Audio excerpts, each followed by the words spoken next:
Sa anime na ito, nagaganap ang isang peking Holy Grail War, isang digmaan kung saan naglalaban-laban ang mga mage, master, at servant para maaga ang isang artifact na kayang tuparin ang kahit anong hiling. Isa-isang nagsisimula ang mga mage na mag-summon ng makapangyarihang servants para magsilbi at lumaban para sa kanila.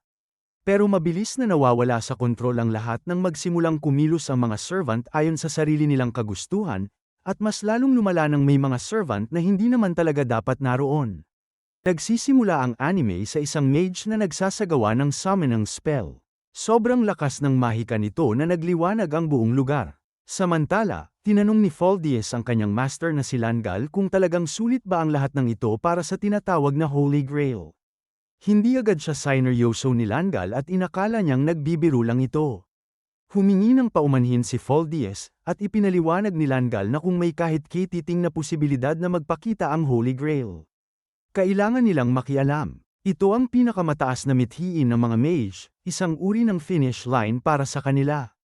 Pero sa ngayon, ang natutuklasan pa lang nila ay isang senyales, wala pang katiyakan. Pagkatapos nito, makikita natin na ang mage sa simula ay matagumpay na nakapag-summon ng isang hari, si Gilgamesh. Sobrang saya niya sa kanyang nagawa. Tinanong ni Gilgamesh kung nais ba siyang gawing master ng mage at lumaban kasama ang makapangyarihang hari ng Uruk.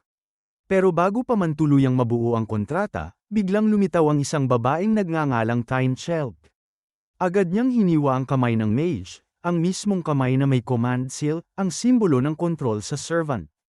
Ipinakilala ni Tyne ang sarili kay Gilgamesh.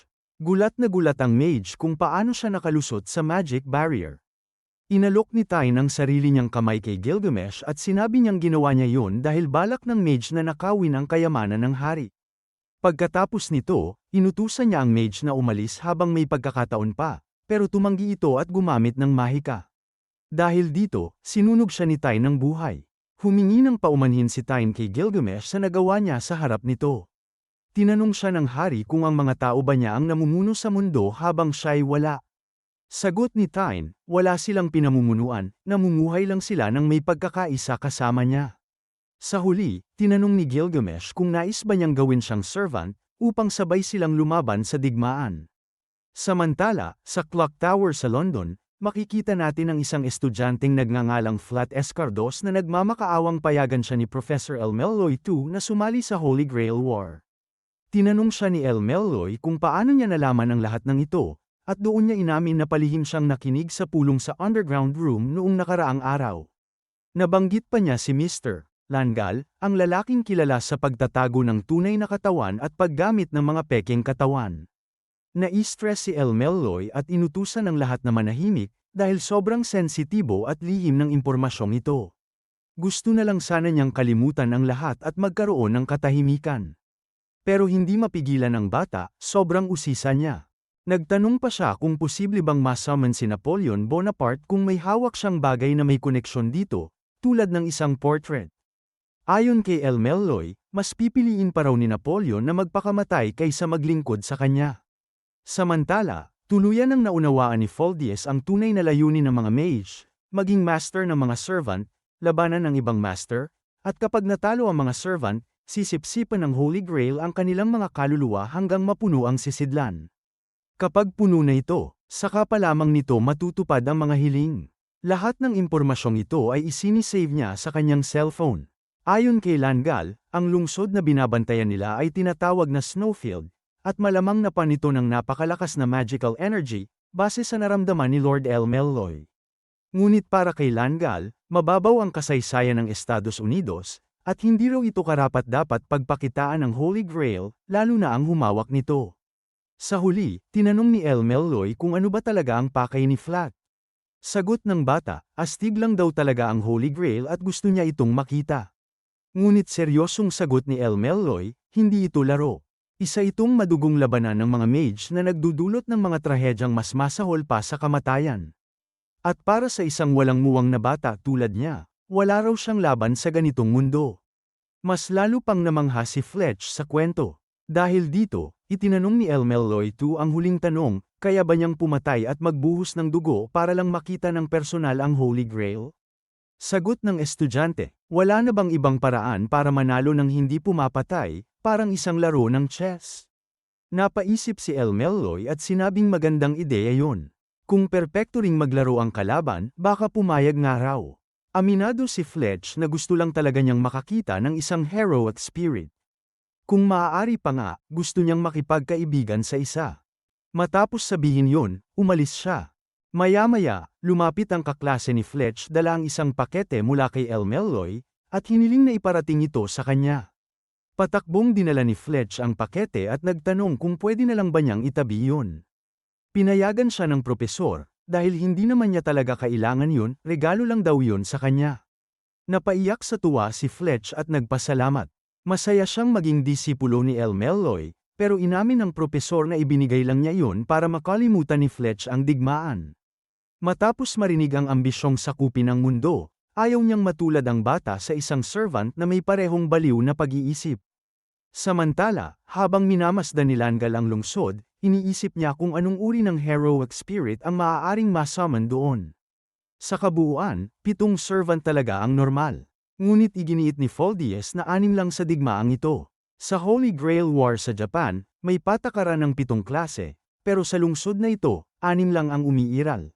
Wala ang Saber class, ang pinakamalakas at pinakamataas na uri, patunay na ang digmaang ito ay peking kopya lang ng ikatlong Holy Grail War. At napakadelikado nito, dito napagtanto ni Langal na may mali kay Foldies, na hindi ito ang tunay na siya. Inihayag ni Foldies ang katotohanan, tunay lang ang pangalan niya. Isa lang pala siyang especially iyan ng Estados Unidos, ginagamit si Langal para mang-alap ng impormasyon. Ngayong wala na siyang silbi, itinapon na niya si Langal, at inutusan ang kanyang mga sundalo na barilin ito sa kagubatan. Di nagtagal, ipinakita ang isang mage na nagngangalang Jester, na nakapagsama ng isa sa pinakamalalakas na heroic spirit, ang assassin, na karaniwang may suot na puting maskarang bungo. Tinanong ng assassin kung si Jester nga ba ang mage na tumawag sa kanya para angkinin ang Holy Grail. May kislap sa mata, pumayag si Jester, isang malaking pagkakamali. Sa isang iglap, binunot ng assassin ang sariling puso ni Jester, binigkas ang pangalang Zabania, at idineklarang papatayin niya ang lahat ng mage na haarang sa kanya. Matapos magsiyasat, iniulat ng mga sundalo ni Foldies na walang kakaibang nangyayari, dahil hindi sila bihasa sa mahika. Ipinaliwanag ni Foldies na kapag napatay ang isang mage, totoong mamamatay siya. Wala silang depensa laban sa pisikal na atake, gaano man kalakas ang mahika nila, maliban na lang kung artipisyal na katawan o puppet ang gamit. Dalubhasa si Langal dito, isang maingat at misteryosong tao. Hindi yun ang tunay niyang katawan, ang totoo, ang orihinal ay malamang nagpapanik ngayon sa loob ng kanyang silid. Gayunpaman, ayon kay Foldies, walang dapat ay pangamba. Nasa plano pa rin ang lahat. Ang tunay na layunin ay magpadala ng mensahe sa Mages Association. At ngayon, opisyal nang magsisimula ang Peking Holy Grail War. Sa kabilang banda, ipinaliwanag ni Time Chell kay Gilgamesh na hindi talaga ang Holy Grail ang hinahabol nila. Pinili ang Snowfield bilang lugar ng digmaan dahil ang plano ng mga mage ay wasakin ang mundo, at ang layunin nila ay itaboy ang mga ito palayo. Para kay Gilgamesh, katangahan yun. Kahit sino pa ang maghangad mangibabaw, mananatiling kanya ang lupain. Ayaw niya sanang makialam, pero nang subukan ng mga mage na nakawin ang kanyang kayamanan, nagbago ang lahat. Ikinwento ni Tai na ang kanya ay namuhay sa mundo ng mahigit 1,000 taon, pero nawasak sa loob lamang ng 70 taon matapos makipagsanib ang bahagi ng gobyerno sa mga mage. Nag-alsa ang malaking bahagi ng populasyon at bumuo ng isang organisasyon sa loob ng lungsod, na siyang sinusuportahan nila. Siya ang piniling kinatawan sa laban na ito, sumusunod sa yapak ng kanyang ama. Nilinaw ni Gilgamesh na ang digmaang ito ay hindi tunay na Holy Grail War, kundi isang pangit na imitasyon.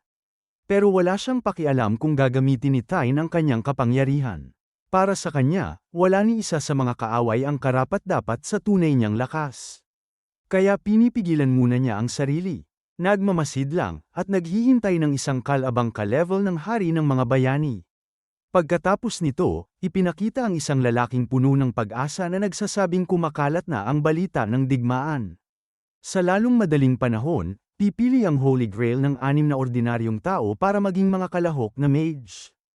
Ang mag-asawang ito ay mga magulang ni Tsubaki, isang napakahalagang piyesa sa laban. May hawak na rin siyang phantom relic na makakatulong sa digmaan.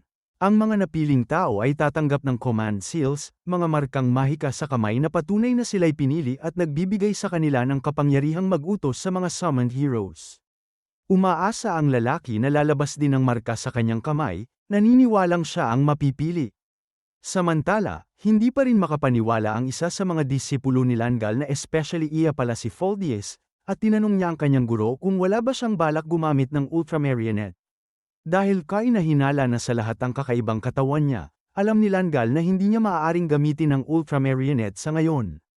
Posibleng may inilatag na mga bitag si Foldies, kaya nagpasya siyang puntahan si Lord Elmeloy II. Naabala sa paghahanda ng isang lecture. Para kay Langal, sobrang tapang ng ginagawa ni Elmeloy, parang walang nangyayari, pero wala rin siyang magagawa sa puntong ito. Kailangan niyang magkunwaring normal ang lahat para hindi lalo lumala ang sitwasyon. Matagal na niyang inahula na mangyayari ang mga ito. Ngunit sa kasalukuyan, mahina siya at hindi magamit ang kanyang mga kakayahan. Ang tanging magagawa niya ay pigilan ang paglala ng gulo. Bago niya ailahad kung ano ang tingin niyang plano ng kalaban, kailangan muna nilang mag-usap sa mas pribadong lugar. Ayon kay Langal, habang tinutukoy pa ni Elmeloy kung anong mga pag-iingat ang dapat gawin, nagsimula na siyang kumilos, nagpadala na siya ng isang disipulo sa lugar ng insidente. Noong nakaraang araw, may nakita siyang miyembro ng Mages Association na pumasok doon. Agad na pagtanto ni Elmeloy kung sino yun, si Flat Escardos. Dali-dali niyang tinawagan ang opisina at humingi ng records ng mga estudyanteng pumasok at lumabas ng bansa, para kumpirmahin kung hindi ba nagtungo si Flat sa Estados Unidos. Ibinunyag ng kausap niya na sumakay ng eroplano si Flat papuntang US 3 araw na ang nakalipas, at nag-iwan pa ng mensahe, nagpasalamat sa kanyang propesor at sinabing makikipagkita na siya sa mga bayani. Samantala, nagpapahinga si Flat sa Amerika. Ang daming paalala ng kanyang propesor na huwag tumuloy, pero may inihanda pa rin itong espada para sa kanya. Napagtanto ni Langal na napagkamala ni Flat ang isang regalo, na parang laruan lang, bilang isang sagradong relic ng heroic spirit. Bukod pa rito, alam na ni Flat ang lahat tungkol sa Snowfield. Alam ito ni Elmeloy. Napakalakas na mage si Flat, pero hindi pa niya yun lubos na nauunawaan. Natanggap na ni Flat ang kanyang command seal, at ingat na ingat siyang huwag gumamit kahit kaunting mahika, iniipon niya ito. Bigla na lang may boses na nagtanong kung siya ba ang nag-summon. Halos matakot si Flat hanggang sa manginig, pero tinanggap ng heroic spirit ang kontrata. Dahil pareho nilang hinahanap ang Holy Grail. Mas mabuti raw na magkilala muna sila. Hindi maintindihan ng servant kung paano siya na-summon ng walang altar at sa gitna pa ng napakaraming tao. Humingi ng paumanhin si Flat at sinabing naglalaro lang siya sa daloy ng kanyang magical energy at hindi sinasadyang na-summon siya. Ayon sa servant, patunay lang yun kung gaano kahusay si Flat sa mahika. Nang itanong ni Flat ang kanyang pangalan, naputol sila ng isang pulis. Akala ni Flat ay mapapahamak siya dahil may hawak siyang kutsilyo sa gitna ng plaza. Pero biglang nalaman niya ang totoo, ang pulis ay ang heroic spirit mismo, na naglalaro lang sa kanya at kayang mag-anyong kahit ano. Bago pa siya magpakilala, naging tapat muna siya, hindi niya alam ang sarili niyang tunay na pangalan. Ayon sa kanya, dalawang paraan lang para malaman ito ng isang tao, kung kilala siya bilang tao bago pa man ang alamat, o kung ang taong iyon ang pumatay sa kanya. Pero sa karamihan, kilala siya sa palayaw na Jack the Ripper. Habang nag-uusap sila, inamin niyang siya ay kabilang sa Berserker class. Dahil wala siyang tiyak na identidad, kaya niyang mag-anyong kahit ano. Ang kanyang alamat ay isinilang bilang simbolo ng kabaliwan, marami siyang pinaslang, kaya perpektong akma sa kanya ang klaseng ito. Tinanong ni Flat kung ano ang hihilingin niya sa Holy Grail kapag nakuha nila ito. Bago sumagot, hiniling ni Jack na huwag siyang pagtawanan, ang hiling niya ay malaman ang kanyang tunay na pagkakakilanlan. Isa siyang alamat na nagbabago bago depende sa mga kwento at pag-aaral. At para sa kanya, nakakatakot yun. Mahirap itong maintindihan para kay Flat, na may buo ng identidad. Pero nagustuhan niya ang pakikipag-usap sa isang misteryoso at enigmatikong nilalang tulad niya. Tinanong ni Jack kung ano ang susunod na hakbang ng kanyang master. Sa lakas na hawak nila, kaya nilang salakayin ang kahit saan at lipulin ang kahit sinong master. Ngunit dahil napakaganda ng panahon, gusto lang ni Flat na magpahinga muna. Samantala, nabuhay muli si Jester. Kahit binunot na ang kanyang puso, sapat ang lakas niya para muling isilang. Iisa lang ang layunin niya ngayon, hanapin ang napakagandang assassin na umalis nang hindi man lang nagsabi ng pangalan. Pagkatapos nito, ipinakita ang dalawang ahente ng Estados Unidos. Ang isa ay si Orlando Reeve, na nagtanong kung nasama na ba ang hari ng mga bayani, si Gilgamesh. Kinumpirma ito ng kanyang kasama. Tungkol naman sa ibang mage, may impormasyon lang sila sa mga nasa loob ng lungsod. Pero hindi pa matukoy kung sino ang may command seal. May isang mage lang, si Flat, na nakitang nag-summon ng servant sa isang pampublikong parke sa kalagitnaan ng hapon, at pagkatapos ay nag-sunbathing lang sila. May isang tagamasid na kitang-kita ang dalawa. Ayon sa ulat, napakahusay ng mage, at sinusuri na nila ang kanyang family tree. Sa tingin ni Reeve, maingat lang sila dahil sa formal na pagdedeklara ng digmaan. Sa anumang kaso, si Gilgamesh ang magiging pinakamalaking balakid. Ipinakita rin si Tsubaki, isang batang nakakonfine sa ospital na may dalang isa sa pinakamalalaking misteryo ng anime. Siya ang sisidlan ng Holy Grail, isang taong ginawang kasangkapan para lang mapanatili ang Grail, kahit ikamatay niya o magdulot ng walang malay na pagkakahiga. Tinawagan si Reeve ng caster, na sumisigaw na agad sa kabilang linya. Tinanong niya kung ano ang gusto nito. Narinig daw ni caster na maraming magagandang babae sa Estados Unidos, at gusto niyang malaman kung totoo yun. Sa madaling salita, gusto niyang mag-imbita ng ilan, hindi para bilhin, kundi para sa romantikong hapunan at kung ano-ano pa.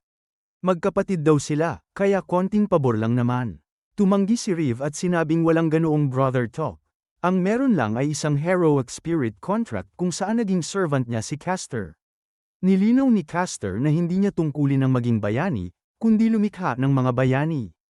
Pero kung gusto siyang tratuhin ganoon, wala siyang problema. Tinawag pa niya ang sarili bilang isang bihira at kaakit-akit na rogue na mahilig sa romansa at palay-patlipat ng babae sa buong mundo. Pinabalik siya ni Reeve sa trabaho, pero inamin ni Caster na hindi man lang niya alam kung bakit siya nagtatrabaho. Wala rin siyang hiling sa Holy Grail, masarap na pagkain at mga batang babae lang ang gusto niya. Higit sa lahat, sabik siyang makita ang mga baliw na dramang lilikhain ng mga kalahok sa digmaan. Pero hanggang wala pa yun. Kailangan niya ng mga kaakit-akit na babae para hindi siya mabaliw. Pumayag si Reeve na maghanda ng pagkain at babae, kapalit ng patuloy niyang pagtatrabaho. Ang kapangyarihan ni Caster ay baguhin ang realidad at gawing kathang-isip o baliktad. Kailangan niyang kopyahin at lumikha ng isang bayani. At kung hindi ito hihigit sa orihinal, wala silang pag-asang labanan si Gilgamesh. Nagpatuloy pa sa walang kwentang usapan si Caster, hanggang ibinaba na lang ni Reeve ang tawag. Gilgamesh. Narinig ni Reeve na si Gilgamesh ay may walang hanggang kayamanan, pero hindi pa nito ginagamit ang kanyang pinakamakapangyarihang espada. Kaya bago pa man ito mailabas, kahit anong paraan o panlilinlang ay gagamitin nila. Wala silang ibang pagpipilian kundi lumikha ng kasinungalingan para labanan siya. Para kay Reeve, hindi kailangan ng tunay na relic na konektado sa isang bayani. Sapat na ang isang phantom relic, isang artipisyal na bagay na ginaya lang ang konsepto ng isang heroic spirit. Kahit peke, kaya nitong pilitin ng ritual, makaakit ng isang tiyak na servant, at may sigawa ang summoning. Ganito umiiral ang digmaang ito. Pagkatapos nito, nakipagkita siya kay Francesca Prilotti, isang ganap na baliw at mapanlinlang na sorceress. Tinukso niya si Reeve, sinasabing masama siyang pulis dahil imbes na hanapin ang tunay na hustisya, nagpapakalat siya ng kwento tungkol sa Holy Grail War. Para kay Francesca, hindi mananatiling peke ang digmaang ito. Naniniwala siyang mawawala ng kontrol ang ritual, at ang laban ay magiging totoo, madyugo, at walang anumang patakaran. Ayon sa kanya, wala nang magagawa si Reeve para pigilan yun. Isang servant na lang ang kailangan, at kapag na-summon yun, tuluyan ang babagsak ang lahat. Para kay Francesca, napakaganda ng mangyayari. Malupit niyang sinabi ang tungkol kay Tsubaki, ang sisidlan ng Holy Grail, gusto niyang makitang gamitin ito hanggang tuluyang maubos, mawala ng halaga, at itapo na parang basura. Umaasa rin siyang hindi lalabas ang ruler class, dahil ang klase raw na yun ay karaniwang nakikialam para ibalik ang balanse. Inamin ni Reeve na maaari niyang pilitin ang paglitaw yun, pero sa tingin niya ay lalo lang lalala ang sitwasyon. Tinukso pa siya ni Francesca. Sinasabing masyado siyang malamig, matigas, at masyadong matuwid, at tinanong kung hindi ba siya napapagod laging nasa panig ng hustisya. Para sa kanya, mas madali at mas nakaka-relax maging kontrabida. Kung magkunwaring baliw, nalulutas ang lahat, sapat nang sabihing na wala na siya sa katinoan. Mas lalo pa siyang nang-asar, sinasabing kung gusto ni Castor ng mga babae, sasamahan niya ito, kahit para lang magulo ang lahat.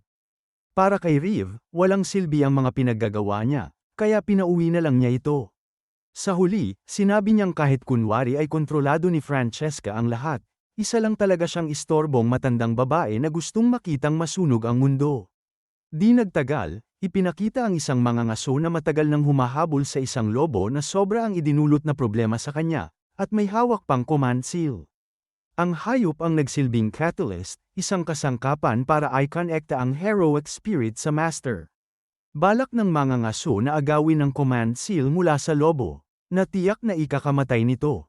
Pero bago pa mangyari yun, nakapag-summon ang lobo ng isang heroic spirit para protektahan siya, at agad itong tinanggap bilang kanyang master. Hindi ito matanggap ng mangangaso, hindi siya makapaniwala na ang isang bayani ay magsisilbi sa isang hayop. Hiniling ng servant na ibaba ang sandata, dahil wala namang intensyong pumatay ang lobo. Naiintindihan ng servant ang sinasabi ng lobo, at sa isang tingin pa lang, alam na niya ang ginawa ng tao rito. Sa kabila ng lahat, pinili ng lobo ang awa, ayaw niyang patayin ang mangangaso. Hinimok niya ang servant na samahan siya sa paghahanap ng Holy Grail, pero nang marealize niyang hindi ito uubra, tumakas ang lalaki. Sa kagubatan, nakasalubong siya ni Foldies, at pinatay siya kaagad. Mahilig magsalita si Foldies, pero mas gusto niyang kausap ang bangkay, kaya inutusan niyang paputukan ang lalaki. Hindi naman talaga heroic spirit ang balak ay summon ng mangangaso, kundi isang divine spirit, isang bagay na labag sa mga patakaran ng sistema. Kahit may mga alituntunin ng digmaan at tungkulin yun ang lahat ng kalahok, hinding-hindi niya inakalang ganoon ang lalabas. Isang munting alaga, pero isang napakalaking nilalang ang dumating. Ang pangalan niya ay Enkidu.